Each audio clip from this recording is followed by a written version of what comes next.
Mabuhay! Welcome to Bonjour Universe. This is your cozy corner of the internet where we explore everything under the sun. Ngayon, pag-uusapan natin ang mga French conjunctions.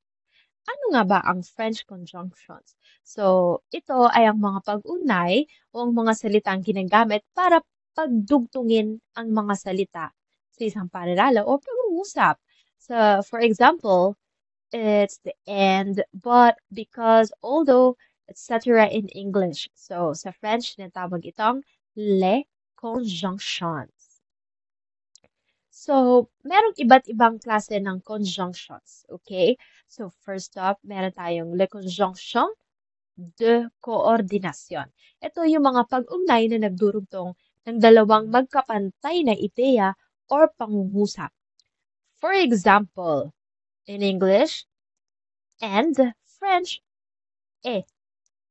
Tagalog, it's the at. J'aime le café et le thé. Gusto ko ang kape at ang tsaa. So, this one, eh, it's the end. Next up, we have the or, o, ou in French, ou. Tu veux du pain ou du riz? Gusto mo ba ang tinapay o kanin? In French, ou. Next, we have mais. Mais. But. Pero. Il est petit mais fort. Maliit siya pero malakas. Pero. Mais. Next up, we have the donc. So. Therefore. Kaya. Il pleut. Donc. Je reste à la maison. Umuulan, kaya sa bahay na lang ako. Kaya, donc. Because, car, dahil. Je dors, car je suis fatigué. Natutulog ako dahil pagod ako. Ni. So, ito madali lang kasi same lang siya sa Tagalog. Ni. Neither nor in English. Je n'aime ni le poisson ni la viande. Ayaw ko ni isda ni karne. So, ito is ginagamit natin kapag negative yung sentence. So, ayaw ko ni isda ni karne. Ngayon, meron namang mga le conjunctions de subordination. Ito yung mga ginagamit kapag may isang ideya o pangungusap na nakadepende sa isa pa. First up, we have the parce que, because, dahil. Je pleure parce que je suis triste. Umiiyak ako dahil malungkot ako. Parce que. Quand, when, kapag. Quand il pleut, je lis. Kapag umuulan, nagbabasa ako. Next up, we have si, if, kung. Si tu veux, on sort. Kung gusto mo, lalabas tayo. Si. Que. That. Na. Je sais que tu comprends. Je sais que tu comprends. Alam ko na naiintindihan mo. Que. Comme. Since. As. Dahil. Comme il pleuvait, nous sommes restés. Dahil umuulan, nananatili kami. Comme. Bien que. Although. Kahit na. Bien que fatigué, il travaille. Kahit na pagod siya, nagtatrabaho siya. Kahit na. Bien que. Afin que. O porque. So that. Upang. Je viento porque tu sois content. Dumating ako ng maaga upang masiyahan ka. Afin que. Porque. Ngayon, pag-usapan naman natin ang mga pag-ugnay na tumutukoy sa paghahambing o oras-panahon. Les conjonctions de comparaison et de temps. First one, we have comme si. Comme si. As if. Parang. Il part comme s'il savait tout. Nagsasalita siya parang alam niya lahat. Na parang alam niya lahat. Comme si.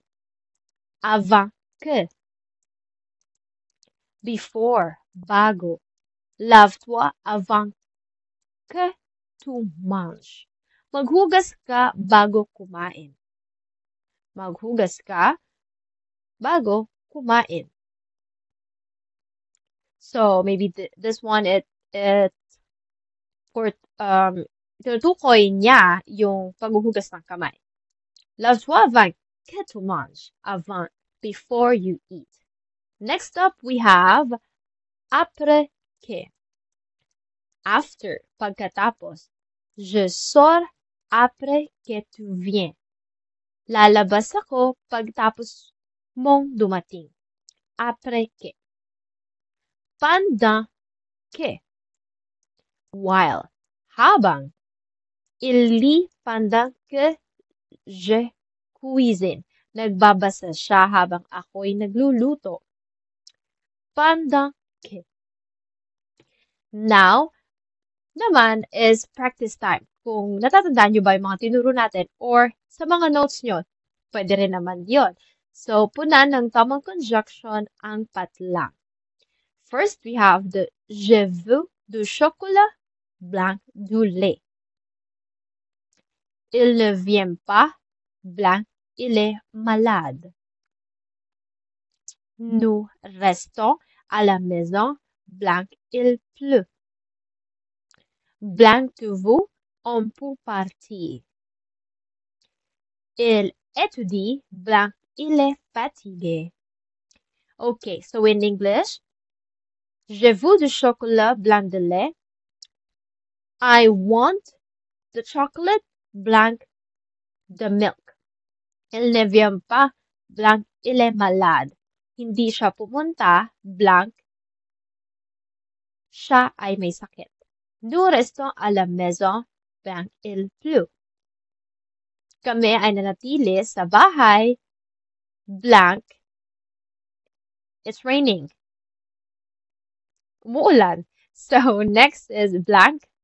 You want, on peut partir. Tu veux, on peut partir.